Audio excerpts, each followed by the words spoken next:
역시 대한민국의 하나는 칼을 갈고 있었습니다. 하나가 미국 차기 장갑차 사업 OMFV에서 탈락한 지도 벌써 3개월이나 지났는데요. 미국 내 사업을 포기하는가 싶었던 하나에어로스페이스는 최근 인수합병을 통해 다시 한번 미국 내 방산 수요를 잡겠다고 선언했습니다. 심지어 공장 이전까지 불사할 만큼 의지가 대단해서 미국 내의 관심도 뜨거워지고 있죠. 이미 유럽 전역과 아시아 등지의 계약으로 생산량이 따라가기 어려울 만큼 호황을 누리는 하나행보가 의아하실 분들이 있을 텐데요. 이유는 바로 전쟁으로 인한 미국 내 방산 수요가 역대 최고조에 이르렀기 때문입니다. 미국 방산 매체 브리킹 디펜스에 따르면 존 켈리 하나 디펜스 USA 법인장은 북미 최대 지상군 전시회 AUSA 2023 참관 직후 인터뷰에서 하나는 미국군의 주요 무기 공급사가 되고자 모든 옵션을 테이블 위에 두고 있다라며 파트너십과 M&A 생산기지 이전까지 검토 중이라고 전했습니다. 과연 하나의 도전은 성공할 수 있을까요? 사실 미국은 방산 시장의 진입 장벽이 그 어느 나라보다도 높은 편입니다.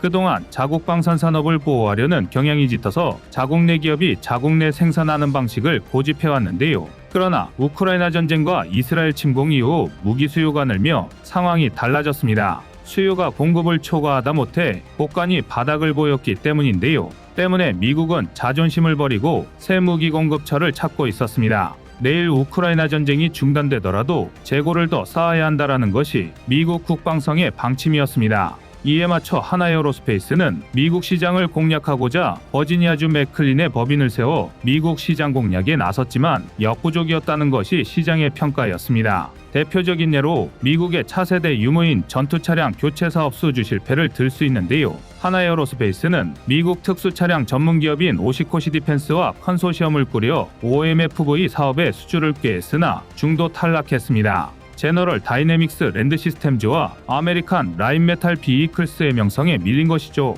OMFV는 미국 국방부가 차세대 장갑 차량을 개발하고 도입하는 프로젝트였습니다. 때문에 자동화 시스템, 통신기술, 카메라 및 센서 시스템 등이 포함된 첨단 기술과 다양한 임무에 대응할 수 있는 다목적 장갑차, 향후 폭넓은 업그레이드와 수정이 가능한지 등이 중점 요소였는데요. 이에 대한민국은 K9 자주포, K39 천무, 타이곤, 레드백 등을 개발한 하나에어로스페이스와 미 특수차량 전문기업인 오시코시 디펜스의 컨소시엄으로 OMFV 사업에 참여한 상태였습니다. 하지만 당초 세계 후보 기업을 선정해 시제품을 만들고 테스트하겠다던 미국 국방성의 계획이 급작스레 2개 기업 선정으로 축소되면서 GLDS와 독일 라인메탈이 최종 선정되었습니다. 이제 2026년 있을 4단계에서 두 컨소시엄이 최종 경합을 벌이게 되는데요. 대한민국으로서는 본 실력을 보여줄 수 있는 4단계를 하나 앞두고 탈락한 만큼 아쉬움이 상당했습니다. 더군다나 OMFV는 미국 국방부와 관련된 여러 방산기업, 연구기관이 참여하는 복합사업이었던 만큼 대한민국의 군사기술력과 방위산업 발전을 견인할 수 있는 중요한 사업이었는데요. 그리고 무엇보다 당시는 호주가 신규 장갑차 도입 사업 랜드400의 장고를 거듭하던 중이라 자칫하면 레드백이 탈락할 수도 있다는 예측도 적지 않았습니다. 누가 뭐라 해도 미국은 여전히 가장 최첨단의 군사기술력을 보유한 나라고 그런 미국의 검증을 만족시켰다는 건 경쟁자였던 라인메탈에링스에 너무나 유리한 지표였습니다. 게다가 대한민국은 OMFV 사업 탈락으로 꽤 충격을 받은 상태였습니다. 그도 그럴 게 탈락 시험은 OMFV 2단계 개념 설계에 참여할 5개 경쟁 후보 중 하나로 선정되면서 우위를 선점했다는 평가를 받아왔습니다. 업계 관계자들도 실제로 상황을 꽤 긍정적으로 바라보고 있었습니다. 하지만 미국 시장을 뚫기 위해선 실력 이외에도 이미 전 세계 방산 시장에서 막대한 영향력을 발휘하는 초대형 기업들과 소위 말하는 이름값 경쟁도 이겨내야 했습니다. 일례로 라인메탈은 이름만 들으면 알 법한 L3 에리스, 텍스트론, 레이시온, 앨리슨 등 미국의 대형 방산업체를 총집합해 드림팀을 꾸렸습니다. 또 GLDS는 미군에서 이미 제식으로 운용하던 M2 브래들리와 M1 에이브람스 전차를 만든 공급사입니다. 지난 얘기지만 대한민국이 꾸린 하나오시코시 컨소시엄과 애초부터 출발선이 다를 수밖에 없었는데요.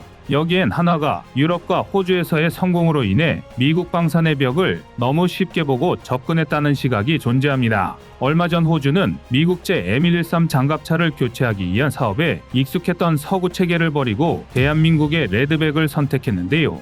누가 봐도 매우 파격적인 결정이었습니다. 심지어 독일은 랜드사백을 따내기 위해 자국에서 개발한 복서장갑차 100대를 호주에서 역수입하겠다는 어이없는 제안까지 던졌습니다. 호주는 독일의 달콤한 제안을 뿌리치는 바람에 복서장갑차 100대를 수출할 기회를 날려먹었지만 결과적으로 레드백을 선택한 보상은 제대로 받았습니다. 대한민국이 납품 기간을 무려 2년이나 앞당겨버린 것이죠. 2027년 초 초도 물량을 인도받고 2028년까지 순차적으로 129대를 도입한다는 계획이 착착 진행되고 있는 것입니다. 여기에 초도 물량을 제외 대부분 물량을 호주 현지의 HAS에서 제작 및 조립될 예정인데요. 맞습니다. 호주 버전 K9 자주포인 AS9 헌치맨을 생산하는 바로 그 공장입니다. 결국 호주의 선택이 옳았음을 대한민국이 직접 증명한 것입니다. 방산무기 수출은 단순한 경제적 효과뿐만이 아니라 외교안보적으로 엄청난 이득입니다. 무기 수출 또는 지원과 외교안보의 관계에 관한 사례 중 하나는 평화 기반 무기 수출입니다. 이는 무기를 다른 국가에 수출하거나 지원함으로써 외교적인 안보와 협상을 강화하고 국제적인 안정을 유지하는 데 중요한 역할을 할 수 있음을 의미하는데요. 쉽게 표현하자면 무기를 수출 또는 수입함으로써 안보동맹을 위한 구심점을 확보하는 것입니다. 예를 들어 미국과 이스라엘 간의 무기 수출 관계는 외교적인 안보를 강화하는 대표적인 사례 중 하나입니다. 미국은 이 덕에 대표적인 반미 국가이자 중동의 맹주 이란을 견제할 수 있게 되었는데요.